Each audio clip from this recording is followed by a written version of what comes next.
Bonjour. Suivant attentivement comment nous allons représenter ce réseau PERT. Commençons par compléter ce tableau en remplissant la colonne des tâches suivantes. Quelles sont les ou la tâche suivante à la tâche A? Nous venons dans la colonne des tâches antérieures. Nous regardons la tâche A. La tâche A, la tâche suivante à la tâche A, c'est C. Nous venons écrire C ici. Donc voilà A, voilà la tâche qui suit A, c'est C. Nous regardons encore, voici A ici. E est la tâche qui suit A. E. Nous regardons encore, voici A ici. G est la tâche qui suit A. G. Voilà donc les tâches qui suivent A, la tâche A. Il n'y en a plus A, donc il y a A 3 fois ici. Ça veut dire qu'on aura 3 tâches qui suivent la tâche A. Continuons avec la tâche B. Regardons dans la colonne des tâches antérieures, là où il y a B. Voici B ici. G est la tâche qui suit B. G est la tâche qui suit B.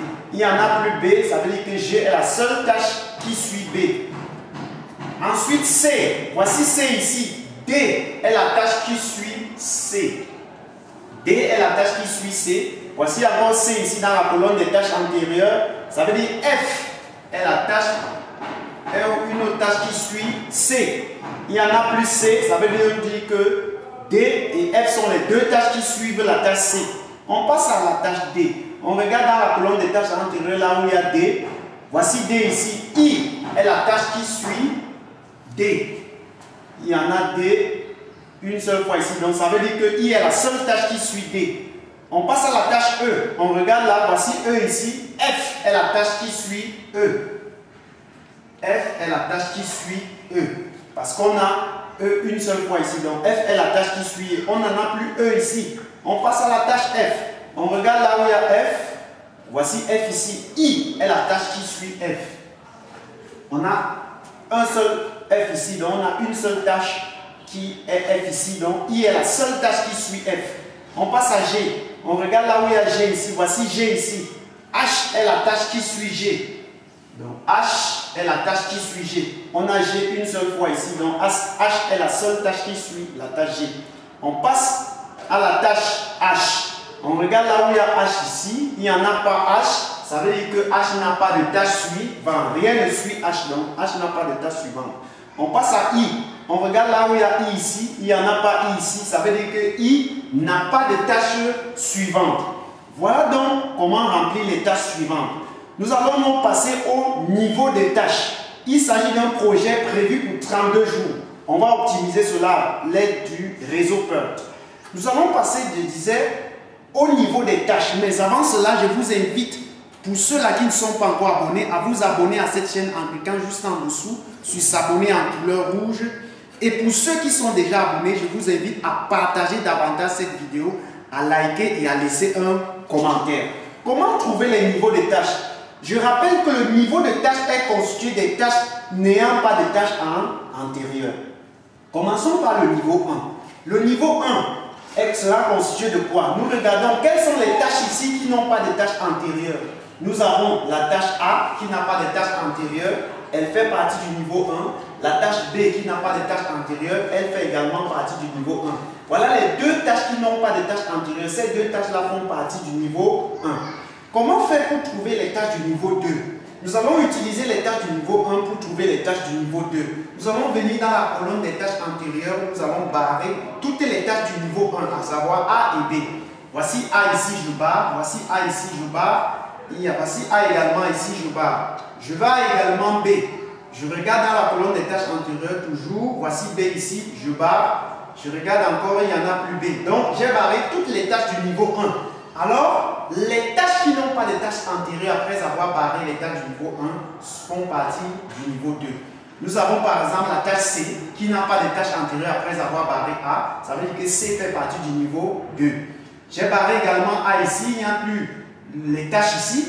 Dans les tâches antérieures, il n'y en a plus ici. Ça veut dire que E fait partie du niveau 2.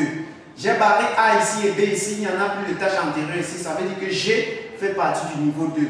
Alors, je vais donc passer au niveau 3. Pour trouver les tâches du niveau 3, je vais utiliser les tâches du niveau 2. Je vais venir dans la colonne des tâches antérieures, je vais barrer toutes les tâches du niveau 2, à savoir C. Je barre C. Je barre également E.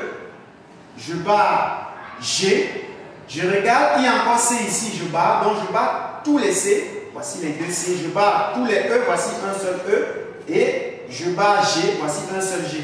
J'ai barré toutes les tâches du niveau 2. Je vais donc regarder les tâches qui n'ont pas de tâches antérieures dans la colonne des tâches antérieures. Nous avons D. Après avoir barré C, qui fait partie du niveau 2 ici, il n'y en a plus de tâches antérieures ici. Ça veut dire que D fait partie du niveau 3. Après avoir barré les tâches antérieures ici, j'ai barré C et E ici qui font partie du niveau 2 dans les tâches antérieures. Il n'y en a plus de tâches antérieures ici.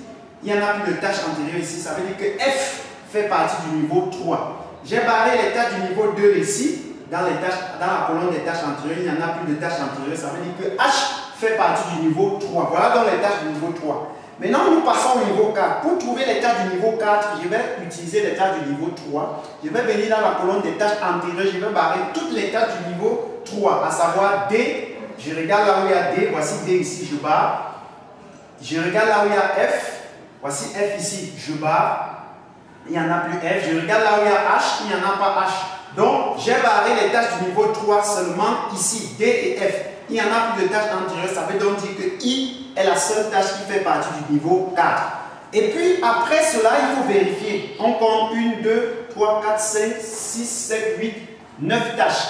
1, 2, 3, 4, 5, 6, 7, 8, 9 tâches. Ok, c'est bon. Maintenant, je rappelle, vous ne devez pas avoir une tâche dans un niveau deux fois. Donc, ou dans un autre niveau. Si vous avez déjà A ici, vous ne devez plus avoir A nulle part dans un autre niveau. Si vous avez B là, vous ne devez plus avoir B dans un autre niveau. Donc, A est seulement dans un niveau et B. Donc, chaque tâche se trouve seule dans son niveau. Voilà comment on trouve les niveaux des tâches. Maintenant, on passe à la représentation du réseau Perl. Pour représenter le réseau Perl, on va le représenter par niveau. Nous avons 4 niveaux ici. Voici le premier niveau, voici le deuxième niveau, voici le troisième niveau et voici le quatrième niveau. On commence par le premier niveau. Le premier niveau est constitué des tâches du niveau 1. On commence par l'étape de début. L'étape de début, c'est un cercle qui se divise avec des parties. Ici, c'est la date au plus tôt. Ici, c'est la date au plus tard. Et ici, on met le numéro de cette étape. Donc ça, c'est l'étape de début qui est constituée de la date au plus tôt, la date au plus tard et le numéro de cette étape. Maintenant, nous allons représenter les tâches du niveau 1. Nous commençons par la tâche A. La tâche A commence par l'étape de début et finit par l'étape de fin de la tâche A. On représente la tâche par une flèche. On matérialise la tâche au-dessus et on met sa durée entre parenthèses. Voilà donc la tâche A, sa durée entre parenthèses et voilà la flèche de la tâche A. Ensuite, on passe à la tâche B qui fait partie du niveau 1. Ce sont les tâches du niveau 1. Nous sommes toujours au niveau 1. La tâche B commence ici à l'étape de début et finit à cette étape de fin de la tâche B. Voilà l'étape, nous sommes au niveau 1. Voilà l'étape de fin de la tâche B. On représente la tâche B qui commence là et finit là. Voilà B avec sa durée entre parenthèses. Maintenant, comme on a fini les tâches du niveau 1, on passe aux tâches du niveau 2. La première tâche du niveau 2, c'est C. C vient après quelle tâche? C vient après la tâche A. Ça veut dire que lorsque la tâche A finit à cette étape-ci, C commence là et vient finir à une étape de fin de C. Voilà donc la tâche C qui commence après la tâche A, d'après le tableau. C vient après A qui commence là et finit ici. Voilà C avec sa durée, ça finit à cette étape de fin. On passe à la deuxième tâche du niveau 2 qui est E. E vient après quelle tâche? Après la tâche A. Donc la tâche A qui finit à cette étape-ci, E commence là et finit à cette étape de fin de E ici. Je représente le cercle là, je mets là-bas. Voilà l'étape de fin de E. E commence là et finit ici. Voilà la flèche de la tâche E avec sa durée qui est 1 jour. On continue avec la tâche G qui fait partie du niveau 2. La tâche G vient après quelle tâche? G vient après A et B. G qui fait partie du niveau 2 vient après A et B. Voici A qui finit ici, B finit ici. Donc G va venir après A et B. Or, je représente G ici. Je prends une tâche fictive de A ici, je viens entrer là-dedans. Voilà A qui vient là en tâche fictive. B vient là et G sort après A et B. La tâche fictive est en trait interrompu, donc c'est une flèche en trait interrompu. A' avec sa durée 0, parce que ça c'est A, donc la tâche fictive ici c'est A'. Parce que A vient là en A', B entre là, G vient après, A et B. G sort là avec, voilà G, la flèche G qui vient finir à cette étape de fin de G ici. Voilà G, la tâche G avec sa durée entre parenthèses. On a fini avec les tâches du niveau 2. On passe au niveau 3. Comment j'ai fait pour représenter les tâches du niveau 3? Les tâches du niveau 3 sont D. On commence par représenter la tâche D. D vient après quelle tâche? Après la tâche C. La tâche C finit ici. Donc D commence là et vient finir à cette étape de fin de D ici. Voilà la tâche D avec sa durée qui est 4. On passe à la tâche F qui fait partie du niveau 2. La tâche F, pardon, qui fait partie du niveau 3. Nous sommes en train de représenter les tâches du niveau 3. La tâche F vient après C et E. La tâche F vient après C et E. Comme C continue là, on va prendre une tâche fictive de C, faire entrer là, E vient là, comme E finit là, F va venir après C et E. Donc on prend une tâche fictive ici parce que comme ça continue ici, D vient après C là. Comme on veut représenter F qui vient aussi après C et comme C continue là, on prend une tâche fictive, on entre ici à E parce que F vient après E. On entre ici dans E, E vient là, donc on aura C, E et F va venir après C et E. Voilà la tâche F qui vient là et finit à cette étape de fin de F. F avec sa durée qui est 7. Voilà la tâche F avec sa durée qui est 7. Maintenant, on continue avec la dernière tâche du niveau 3 qui est H. H vient après quelle tâche? Après G. Nous sommes au niveau 3. H vient après G. G finit ici. Donc H commence là et vient finir à cette étape de fin ici. Voilà H avec sa durée. La flèche de la tâche H avec sa durée. Ça vient finir à cette étape de fin. Maintenant, on représente la tâche I qui fait partie du niveau 4. Nous sommes au niveau 4 maintenant. La tâche I vient après quelle tâche? I vient après D et F. I vient après D et F. Où est D? Voici D ici. Donc voici F ici. Donc, comme voici F ici, D va venir entrer ici. Donc D vient entrer là. F vient là et I vient après D et F. Voilà la tâche I qui finit à cette étape de fin. Voilà I avec sa durée qui est 4. Alors, qu'est-ce qu'on remarque? On remarque qu'après avoir fait ceci sur le brouillon, que H finit à cette étape de fin, ça n'a plus de continuité. Donc, il est mieux de prolonger H, d'effacer l'étape-ci, prolonger H jusqu'ici. Alors, ici, comme D vient ici, entre ici en interrompu, l'étape-ci ne sert à rien. Donc, D viendra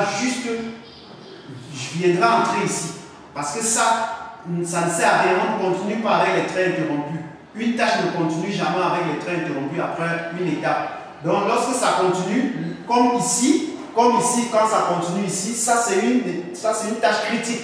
Comme ça continue, comme ici après l'étape 6, ça c'est une tâche critique. Or, ici, comme ça continue avec un trait interrompu, ce n'est plus une tâche critique ici. Donc, ça, on annule, on vient représenter, on efface cette étape-ci, on vient représenter D une fois ici. Donc, ça entre ici. Donc, proprement sur notre feuille, on va représenter notre réseau PEUT comme ceci. J'ai dit tantôt que D viendra jusqu'ici. Donc, au lieu de représenter l'étape qui était ici, D va venir jusqu'ici. Or, H finissait ici.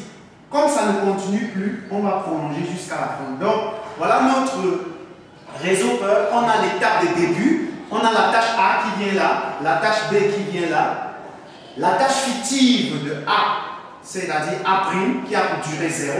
Nous avons E qui est là. Nous avons C qui est une tâche fictive de C qui vient entrer là. Et F.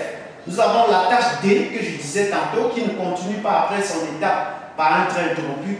On efface cette étape de fin de D. On prolonge la tâche D jusqu'ici. Maintenant, la tâche H qui arrivait à une étape de fin de H, comme ça ne continuait plus, on va effacer cette étape, continuer H jusqu'à la fin. Parce que ça va jusqu'à la fin. Vous allez constater que I et H sont des tâches qui n'ont pas de suivant parce que ces tâches-là appartiennent au niveau. En tout cas, ces tâches-là n'ont pas de tâches suivantes parce que H appartient au niveau 3, mais I appartient au niveau 4. Mais lorsque vous regardez ces tâches finir ici, ça veut dire que les deux tâches n'ont pas de suivant. Alors, comment j'ai fait pour compléter les dates au plus tôt et les dates au plus tard? Comme nous sommes ici à l'étape de début, vous commencez par mettre 0 ici à cette étape.